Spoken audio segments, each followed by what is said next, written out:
Here we are again, and it's time for another Home of the Week. Now, I do want to qualify this. Home of the Week doesn't mean we think that it's a great house in every way. It does mean that we think it's a really interesting house that you should check out if you're in the market to buy. So, I'm going to tell you why it's interesting to me, what you need to pay attention to on this property, and we'll even talk about the price right after this. Yeah. Here we go.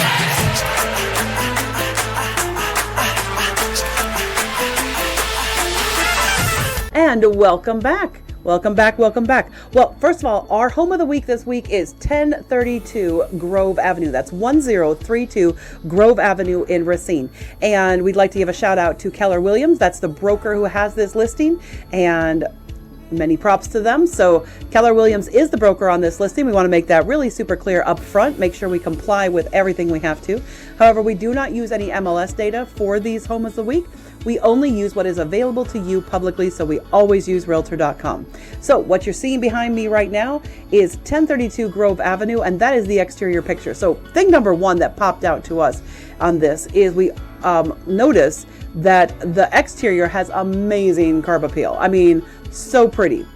The other thing that pops out for you, or should, is the fact that this has clearly not been listed in the last couple of weeks or even a month. You can tell by the greenness of the grass, you can tell by the exterior being sunny the way it is, that this is definitely not anytime in December of 2023 or January of 2024.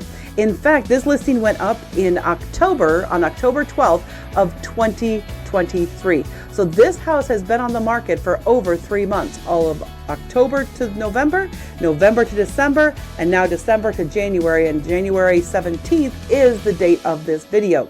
So we've basically been on the market for 3 months. They still don't have an offer. But the other thing you need to note, there's also been no price change. So in 3 months, the price on this property hasn't dropped, and that's a key indicator that you might be able to get yourself a bargain.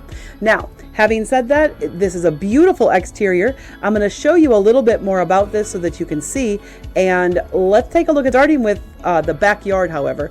Backyard's pretty decent, pretty good size, but one of the things that people might be being turned off by is the fact that this has a very small one-car garage. It is a one-car garage, but it is only a one-car garage. And that is why people might not be going for this. Oh, and the list price, I should mention, is $230,000. It is a 4-bedroom, it is 2 bathrooms, but it only has a one-car garage, and it doesn't even look all that long. Great backyard though, and it does look like there's tons of off-street parking for this. So as long as you don't care about having to have stuff in the garage, like a car in the garage, you've got a lot of space to park cars here. 3 to 4 cars probably on that driveway. All right, and here we go up onto the front porch. That stonework is just so cool looking. I mean, I absolutely love that stone siding. Russ is going to be doing a video later this week on siding, so this would be a great thing for you to check it out.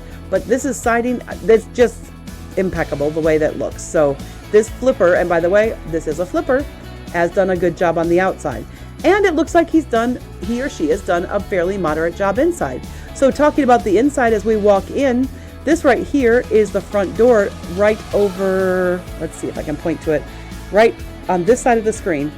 That is the front door. And then this is that beautiful turreted area that sticks out, and that's the living room and / dining room.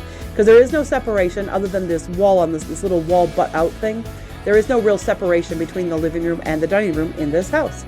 So it is 1,200, let me check this, double check my numbers, make sure I got it. It is 1,269 square feet, 4-bedroom, 2-bathroom. So let's check it out. First of all, pretty decent, it's a decent size kitchen, and we have some cupboards here. One thing I'll point out is that there is no appliances included with this property. At $230,000, I would expect to see appliances, but there's no refrigerator, and there's obviously a stove missing here, and you could put either a hood range. That's really not enough room there underneath that for you to be able to put a microwave mounted there. You'd have to remove this whole cupboard if you wanted to mount a microwave in that space. And that is all the cabinets that we have in the kitchen. So it's not a lot of storage space. However, there is eat-in space in that kitchen as well. Moving on to the main bathroom. This is the main bathroom on the main level. This is a small sink, no counter space really. Original tub, you can see that. Does definitely have a new surround. Looks like a tile surround possibly.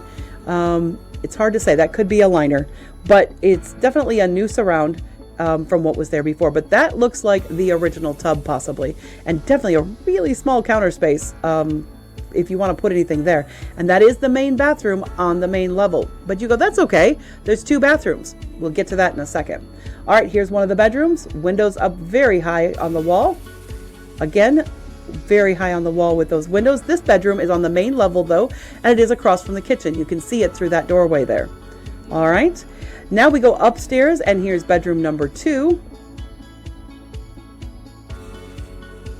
More shots of bedroom number 2, and then 3. Bedroom number 3.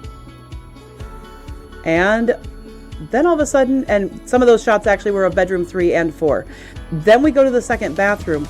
Unfortunately though, what you may want to point out there, this bathroom is in the basement. This is not upstairs with the bedrooms. So you either have to go downstairs onto the main level or all the way downstairs in the basement to be able to take a shower, bath, etc., toilets, everything. There's no toilets on the upper level. And here is that basement. Now, what I want you to pay attention to here is don't worry so much about this paint that's flaking off. That's actually really normal in Wisconsin basements. But when you get in there and you look at it closely, is there any movement? That's what I can't say because I haven't been inside of this house. I can just see what it is here. I will tell you that that is an older furnace, so that has not been changed out recently. That does look like a newer water heater.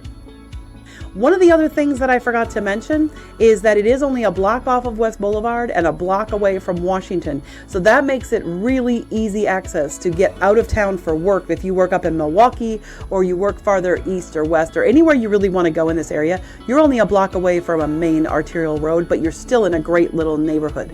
If you don't know Racine, West Boulevard heads out towards Spring Street, turns into Osborne and becomes Spring Street, and Washington goes straight to the highway all the way out. It's one of the main arterial in and outs of Racine. So, and that's pretty much it. So what is it about 1032? Well, I do think the flipper did a really good job on the stuff that they did. However, keep in mind that I did look up the public tax records for when this flipper bought the property in May of last year, and they paid $60,000, and they're now asking $230,000. So you need to ask yourself, has there been, and obviously the flipper deserves to be able to have some profit. I'm not going to deny that the flipper deserves profit because they may have paid tradesmen, or if they did it themselves, their time is definitely worth money to bring this property up. But the question you have to ask yourself is, okay, so let's say $60,000, and let's say they put in about $30,000 to $40,000 worth of work, so that brings us up to $100,000. So then what you need to look at is there $130,000 worth of improvements? Well, that's really hard to say because I didn't see this beforehand, but siding itself is pretty expensive. It's got some newer windows, but it doesn't look like anything materially changed in the floor plan. We've got new flooring throughout and new carpet in the upstairs areas. That is probably a total of about $10,000 right there. Siding may have cost about $10,000. If it needed a new roof, that's another $10,000. So now we're up to $30,000. So where's the other 100? Where is the other 100 on this flip? And that's where you got to kind of ask yourself, is there $100,000 into this flip? Or is this price where it should be? I do think that 3 months on the market without having an offer is definitely an opportunity for someone. So if you would like to see this property, then give us a call. You can call us at 262-676-2383, or you can ask for Russell, 262-676-2383, and we'd be happy to show you. Actually, Russell would be the one to show it to you, and then he'd be able to help you know whether that basement needs any help or whether that basement is really solid. If that basement is really solid, this could be a pretty decent house actually to purchase. So give us a call and we'll be happy to take you through it personally so you can see if this is the house for you. Once again, this has been the house of the week, 1032 Grove Avenue. You can contact Keller Williams to take a look at this house, and I'm sure they have a sign out front, so if you swing by and you want to contact them directly for more information, you absolutely can. Or you can give us a call at 262-676-2383, and we'd be happy to give you even more information than what we cover just on these broadcasts. Hope to see you soon. Bye for now.